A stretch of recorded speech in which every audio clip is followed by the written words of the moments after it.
Komið sæl, ég heiti Sigrún Helga og í þessu myndbandi ætlum við að fjalla um ályktunartölfræði, tölfræði frá grunni og ætlum að ræða höfuðsetningu tölfræðinnar.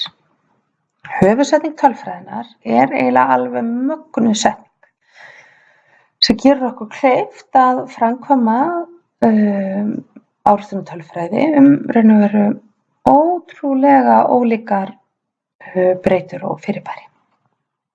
Hún eftirfarandi. Að ef við erum með af x1 upp í xn séu óháðar og einstreiðar slembistærðir, þar að segja ef við erum með úrtak af stærðinni n, sem slembiúrtak, af einhverju tiltekinni breytu og væntigildi og dreifni þessara breytu þá, við táknum það my og sigmjör eins og venjulega, þá fylgir hérna x bar meðaltal þessara n mælinga á þessari breytu, þá fylgir sú lýsistærð normaldreifingu með sama væntigildi og dreifnin deilt með n eins og áður ef að n nógu stórt.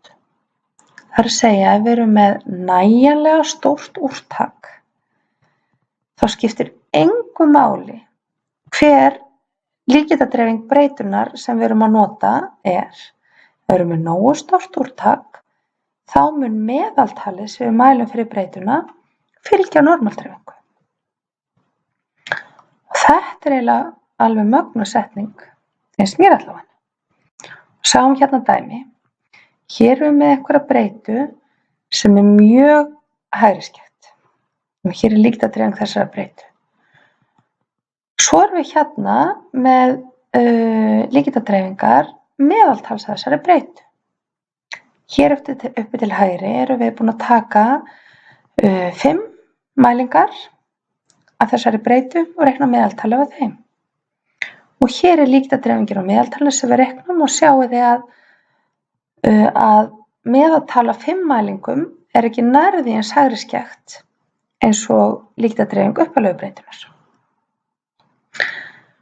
Leið og við stækkum aðeins úrtakið, leið og við erum komið með 10 mælingar í hvert einasta meðaltal, þá sjáum við að líkindadreifing meðaltalsins bara farin að vera skrambi nálægt því að vera alveg samhverf.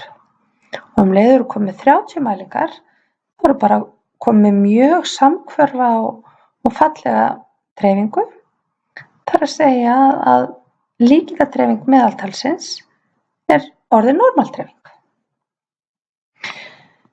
Og sjáum þið að þetta gildir þó svo upphaflega breytan hafi verið mjög hægriskætt og mjög fjarri því að vera normaldreifð sjálf. Ef að upphaflega breytan okkar hefði verið minna skætt, eins og til dæmis þessi breyta hér, þá hefðu þurft enn færri mælingar til þess að fá meðaltal sem að fylgir normaldreifingu. Hérna myndi vantilega bara 10 mælingar duga til þess að meðaltalið sem við reiknum sé normaldreift. Það mjög algengt að heyra rangt farið með höfuðsetningu tölfræðinnar, þar að segja þá haldið því fram að ef við erum með nægilega margar mælingar á einhverju breytu, að þá verði þær mælingar normaldreifðar. Það alls ekki rétt. Ef við værum með 100 mælingar af þessari breytu hér, þá væri líkindadreifing þeirra mælingar sem við fengjum áfram mjög hægriskætt, hún ekkert að fara að breytast. Það hins vegar líkindadreifing meðaltalsins sem við reiknum, sem verður normaldreifð. Að það meðaltalið af tilteknum mælingum af þessari breytu, við getum gert ráð fyrir að það sé normaldreifð. Það að segja að það ólíka meðaltal sem við reiknum frá tilraun til tilraunar, að breytileikin í þeim niðurstöðum, það mun fylgja normaldreifingu.